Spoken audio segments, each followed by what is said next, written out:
नमस्कार दोस्तों, आज हम बात करेंगे विष्णु पुराण के बारे में,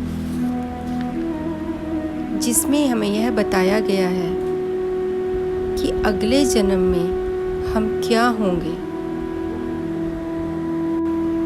या हमें कौन सी योनि में जन्म लेना होगा। विष्णु पुराण कथा में एक राजा की कहानी में यह जिक्र किया गया है कि किस माध्यम से मनुष्य को कौन सी योनि प्राप्त होती है, किस प्रकार मनुष्य पशु योनि में जाता है। मृत्यु को आत्मा के सफ़र का एक पड़ाव माना गया है, क्योंकि अंत तो शरीर का होता है, आत्मा का नहीं। आत्मा तो मूल है और इसका सफ़र एक शरीर तक नहीं रहता है। इसे अनेकों शरीर में से होकर गुजरना पड़ता है और हर शरीर के मिलने के पीछे कुछ ना कुछ वजह ज़रूर होती है। ऐसा सब हमारे आदि ग्रंथ विष्णु पुराण, गीता और अन्य शास्त्रों में बताया गया है। लेकिन आत्मा का लक्ष्य केवल भटकना नहीं होता है, बल्कि उसे पर तत्व यानी मोक्ष प्राप्त करना होता है। मोक्ष वह है जब आत्मा का संयोग परमात्मा से होता है। परमात्मा को प्राप्त करने के लिए ही आत्मा विभिन्न शरीर को प्राप्त करती है,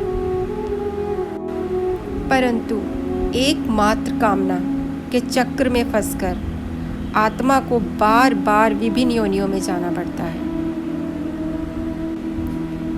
विष्णु पुराण में एक कथा के माध्यम से बताया गया है कि एक महान संत राजा थे। वह प्रजा का पालन भी धर्मपरायण होकर करते थे। लेकिन एक दिन हुआ ऐसा कि जब वह स्नान कर रहे थे, तभी एक हिरनी सिंह के भय से भागते हुए नदी में कूद गई, लेकिन वह नदी को पार नहीं कर पाई।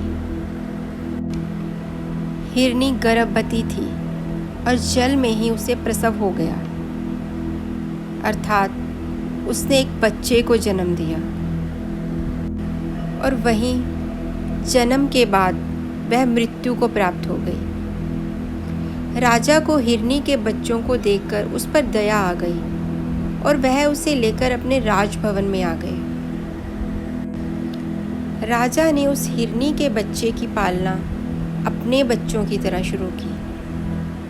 हिरनी भी राजा से बहुत स्नेह करने लगी थी और राजा के आगे पीछे खेलती रहती,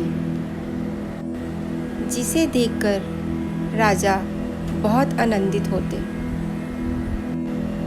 राजा का मोह हिरनी के बच्चे में बढ़ता ही चला गया और धीरे धीरे वह बूढ़े होकर मृत्यु को प्राप्त हो गया। परंतु मृत्यु के समय भी उस हिरनी से उनका मोह समाप्त नहीं हुआ। वह उसी के बारे में सोचते रहे। उनका ध्यान आखिरी सांस तक हिरनी में ही बसा रहा, जिसका परिणाम यह हुआ कि उन्हें मनुष्य योनि से एक पशु योनि में जाना पड़ा और वह स्वयं उस हिरनी की गर्भ में आ गए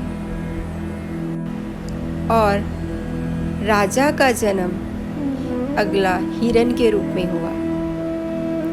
इस तरह इस कथा में बताया गया है कि मनुष्य मृत्यु के समय जिस भाव से भावित रहता है, उसी भाव से उसे अगला जन्म प्राप्त होता है। गीता में भी कहा गया है कि मृत्यु काल में भगवान में जिनका मन लगा रहता है, वही मोक्ष को प्राप्त करता है। लेकिन यह बहुत ही कठिन है कि मृत्यु काल के समय इंसान का मन भगवान में लगा रहे, क्योंकि जीवन भर जिस भाव से मनुष्य भावित रहता है, वही भाव मृत्यु के समय उसके मन पर हावी रहता है। आपने देखा भी होगा या सुना भी होगा कि घर में किसी की मृत्यु हो जाने के बाद अगर कुछ वर्षों में किसी बच्चे का जन्म होता है तो लोग कहते हैं कि घर के वही सदस्य लौटकर अपने घर में बच्चे के रूप में आया है। और यही चीज़ उस व्यक्ति के अपने परिवार के प्रति मोह और कामना को दर्शाती है, क्योंकि मनुष्य योनि ही एक ऐसी योनि है जिसमें मोह का भाव इतना अधिक है कि मनुष्य कामना और परिवार के मोह से जल्दी नहीं निकल पाता। गरुड़ पुराण में भी कर्मों की प्रधानता बताई गई है, जिसके अनुसार मनुष्य जैसा कर्म करता है उसे उसी के अनुसार अगला जन्म मिलता है।